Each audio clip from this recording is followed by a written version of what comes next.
Genèse, chapitre 36. Voici la lignée d'Ésaü, c'est-à-dire Édom.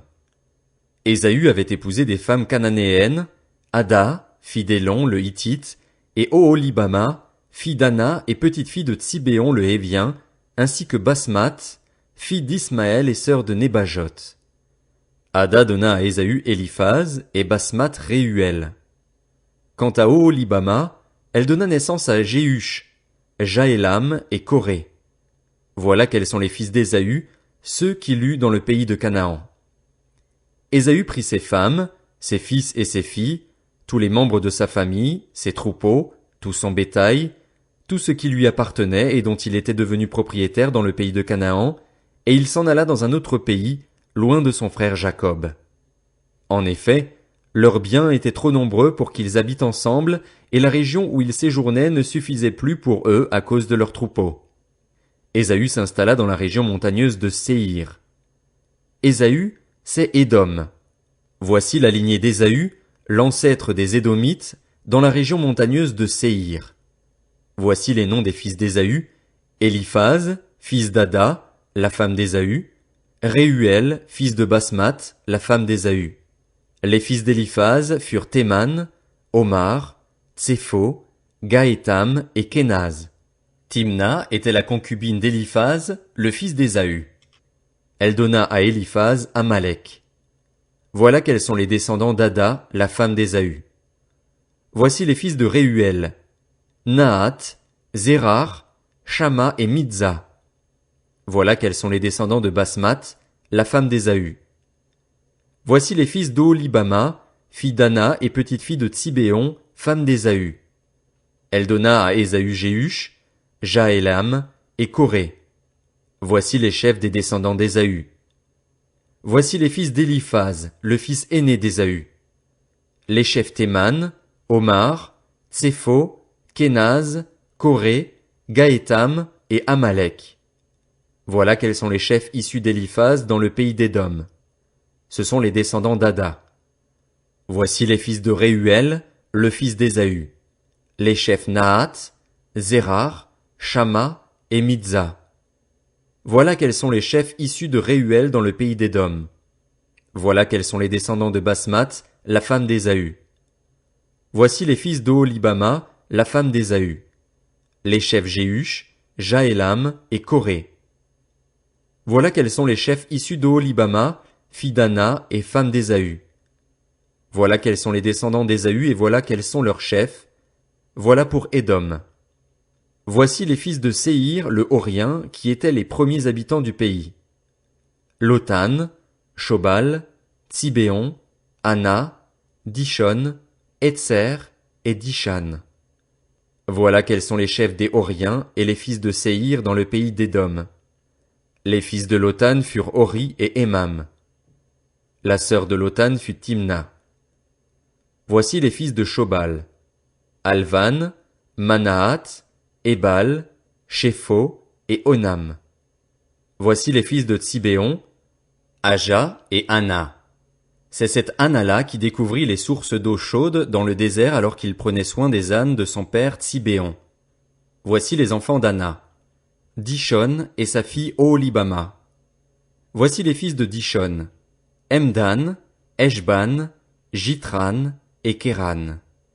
Voici les fils d'Etzer: Bilan, Zaavan et Akan. Voici les fils de Dishan: Utz et Aran. Voici les chefs des Horiens: Lotan, Shobal, Tsibéon, Ana, Dishon, Etzer et Dishan. Voilà quels sont les chefs des Horiens, les chefs qu'ils eurent dans le pays de Séhir. Voici les rois qui ont régné sur le pays d'Édom avant que les Israélites n'aient un roi. Béla, fils de Béor, régna sur Édom. Le nom de sa ville était Din-Haba. Béla mourut et Jobab, fils de Zérar, de Botsra, devint roi à sa place. Jobab mourut et Husham, du pays des Thémanites, devint roi à sa place. Husham mourut et Hadad, fils de Bédad, devint roi à sa place. C'est lui qui bâtit les Madianites dans la campagne de Moab. Le nom de sa ville était Avith. Hadad mourut et Samla, de Masréka, devint roi à sa place. Samla mourut et Saül, de Rehoboth-Nahar, devint roi à sa place. Saül mourut et Baal-Hanan, fils d'Akbor, devint roi à sa place. Baal-Hanan, fils d'Akbor, mourut et Hadad devint roi à sa place. Le nom de sa ville était Po, et celui de sa femme Méhétabile. Elle était la fille de Matred et la petite-fille de Mézahab. Voici les noms des chefs issus d'Ésaü, d'après leurs clans, leur territoire et leurs noms: Timna, Alva, Jéthet, Oholibama, Éla, Pinon, Kénaz, Théman, Mibtsar, Magdiel et Hiram.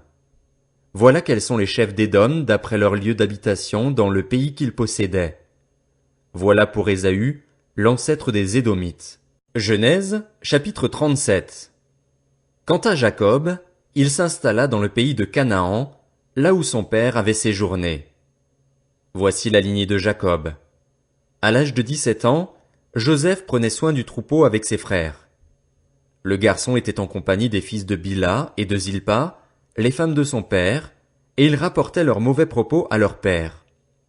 Israël aimait Joseph plus que tous ses autres fils parce qu'il l'avait eu dans sa vieillesse, et il lui fit un habit de plusieurs couleurs.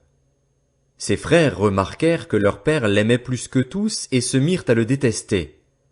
Ils étaient incapables de lui parler sans agressivité. Joseph fit un rêve, et il le raconta à ses frères qui le détestèrent encore plus. Il leur dit: « Écoutez donc le rêve que j'ai fait. Nous étions en train d'attacher des gerbes au milieu des champs, et voici que ma gerbe s'est dressée et est même restée debout. Vos gerbes l'ont alors entourée et se sont prosternés devant elle. » Ses frères lui dirent: « Est-ce que tu vas vraiment régner sur nous? Est-ce que tu vas nous gouverner? » Ils le détestèrent encore plus à cause de ses rêves et de ses paroles. Joseph fit encore un autre rêve et il le raconta à ses frères. Il dit: « J'ai fait encore un rêve. Le soleil, la lune et 11 étoiles se prosternaient devant moi. » Il le raconta à son père et à ses frères. Son père lui fit des reproches et lui dit: « Que signifie le rêve que tu as fait?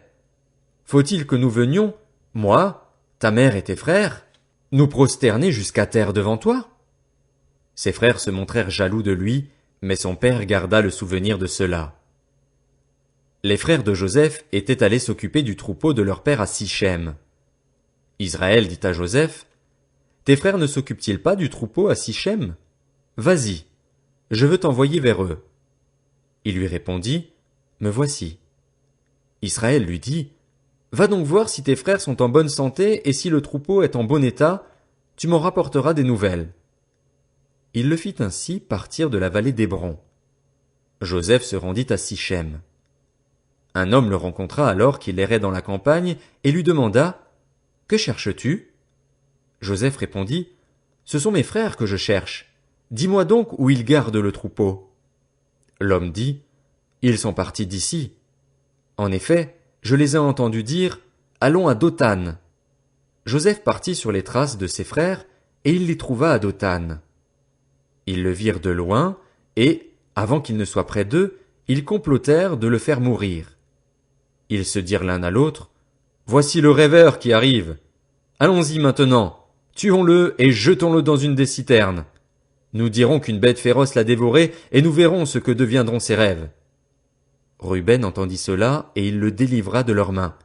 Il dit: « N'attendons pas sa vie. » Il leur dit encore: « Ne versez pas de sang. Jetez-le dans cette citerne qui est dans le désert, et ne portez pas la main contre lui. » Il avait l'intention de le délivrer de leurs mains pour le faire retourner vers son père. Lorsque Joseph fut arrivé vers ses frères, ils le dépouillèrent de son habit, de l'habit de plusieurs couleurs qu'il portait. Ils s'emparèrent de lui et le jetèrent dans la citerne. Celle-ci était vide. Il n'y avait pas d'eau. Ils s'assirent ensuite pour manger. Levant les yeux, ils virent une caravane d'Ismaélites qui venait de Galaad. Leurs chameaux étaient chargés d'aromates, de baume et de myrrhe qu'ils transportaient en Égypte. Juda dit alors à ses frères: « Que gagnerons-nous à tuer notre frère et à cacher son sang? Venez, vendons-le aux Ismaélites et ne portons pas la main sur lui, car il est notre frère, il est notre chair. » Ses frères l'écoutèrent. Au passage des marchands madianites, Ils tirèrent et firent remonter Joseph de la citerne, et ils le vendirent pour 20 pièces d'argent aux Ismaélites qui l'emmenèrent en Égypte. Lorsque Ruben revint à la citerne, il constata que Joseph n'y était plus. Il déchira ses vêtements, retourna vers ses frères et dit, « Il n'est plus là, et moi, où puis-je aller ?» Ils prirent alors l'habit de Joseph, tuèrent un bouc et plongèrent l'habit dans le sang. Ils envoyèrent l'habit de plusieurs couleurs à leur père avec ce message, « Voici ce que nous avons trouvé, reconnais donc si c'est l'habit de ton fils ou non. » Jacob le reconnut et dit, « C'est l'habit de mon fils! Une bête féroce l'a dévoré! Joseph a été mis en pièces! » Jacob déchira ses vêtements, il mit un sac sur sa taille, et il mena longtemps le deuil sur son fils. Tous ses fils et toutes ses filles vinrent pour le consoler, mais il refusait d'être consolé. Il disait, « C'est dans le deuil que je descendrai vers mon fils au séjour des morts. » Et il pleurait son fils. Quant aux Madianites, ils vendirent Joseph en Égypte à Potiphar, un officier du Pharaon qui était chef des gardes. Genèse, chapitre 38.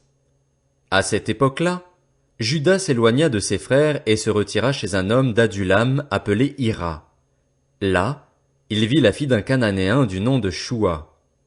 Il la prit pour femme et eut des relations avec elle. Elle tomba enceinte et mit au monde un fils qu'elle appela Er. Elle tomba enceinte et donna naissance à un fils qu'elle appela Onan. Elle mit de nouveau au monde un fils qu'elle appela Shéla. Juda était à Ksib quand elle lui donna naissance. Juda prit pour Er, son fils aîné, une femme du nom de Tamar. Er, le fils aîné de Juda, était méchant aux yeux de l'Éternel et celui-ci le fit mourir. Alors Juda dit à Onan, « Unis-toi à la femme de ton frère, remplis tes devoirs de beau-frère envers elle et donne une descendance à ton frère. » Sachant que cette descendance ne serait pas pour lui, Onan perdait sa semence par terre lorsqu'il devait avoir des relations avec sa belle-sœur, afin de ne pas donner de descendance à son frère. Ce qu'il faisait déplut à l'Éternel, qui le fit aussi mourir. Alors Juda dit à sa belle-fille Tamar, « Reste veuve chez ton père jusqu'à ce que mon fils Shéla soit grand. » Il disait cela parce qu'il avait peur que Shéla ne meure comme ses frères. Tamar s'en alla donc habiter chez son père. Bien des jours passèrent, et la fille de Shua, qui était la femme de Juda, mourut. Une fois consolé, Juda monta à Timna vers ceux qui tondaient ses brebis. Il y monta avec son ami Hira l'Adulamite. On annonça à Tamar, « Ton beau-père monte à Timna pour tondre ses brebis. » Alors elle retira ses habits de veuve, se couvrit d'un voile dont elle s'enveloppa, et elle s'assit à l'entrée d'Énaïm, sur le chemin de Timna. Elle voyait bien, en effet, que Shéla était devenu grand et qu'elle ne lui était pas donnée en mariage. Juda la vit et la prit pour une prostituée, parce qu'elle avait couvert son visage. Il l'aborda sur le chemin et dit, « Laisse-moi avoir des relations avec toi. » Il ignorait en effet que c'était sa belle-fille. Elle dit, « Que me donneras-tu pour cela ?» Il répondit, « Je t'enverrai un chevreau de mon troupeau. » Elle dit, « Donne-moi un gage jusqu'à ce que tu l'envoies. » Il répondit, « Quel gage te donnerai-je » Elle dit, « Ton seau, ton cordon et le bâton que tu tiens. » Il les lui donna. Puis il s'unit à elle, et elle tomba enceinte de lui. Elle se leva et s'en alla. Elle retira son voile et remit ses habits de veuve.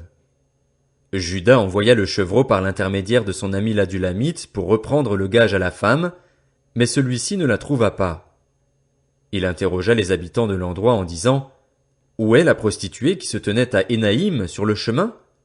Ils répondirent, « Il n'y a jamais eu ici de prostituée sacrée. » Il retourna vers Juda et dit, « Je ne l'ai pas trouvée, et même les habitants de l'endroit ont dit, il n'y a jamais eu ici de prostituée sacrée. » Juda dit, « Qu'elle garde ce qu'elle a, sinon nous nous exposerions au mépris.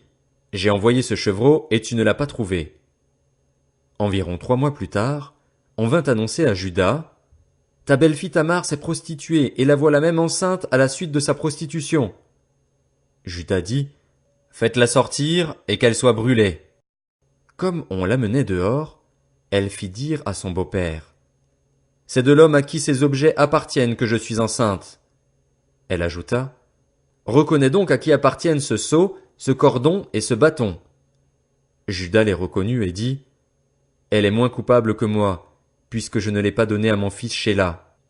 Cependant, il n'eut plus de relations sexuelles avec elle. Quand ce fut pour elle le moment d'accoucher, voici qu'il y avait des jumeaux dans son ventre. Pendant l'accouchement, il y en eut un qui présenta la main.